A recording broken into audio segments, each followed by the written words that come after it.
Welcome to Forest Bathing Finder. If you're watching this video, we will assume that you have registered for an account and are now ready to explore the many benefits that your subscription has to offer. In this tutorial, you'll learn how to close registration for a walk. If you're not already logged in, go up to the upper right-hand corner and click Login. Once you're at the login screen, put in your username, add your password, and click Login.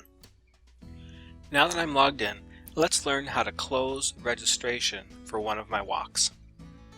Let's take a look at the walks that I have scheduled. I have two walks scheduled in the system.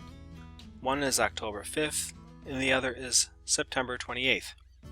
Let's suppose I have received enough registrations for my September 28th walk and I would like to close online registration.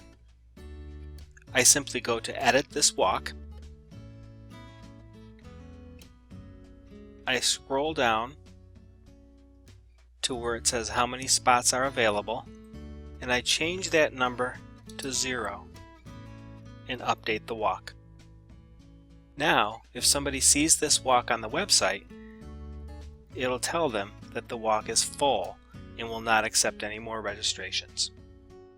These tutorials are recorded to help you get the most out of your Forest Bathing Finder subscription. If you have further questions, visit us at www.forestbathingfinder.com.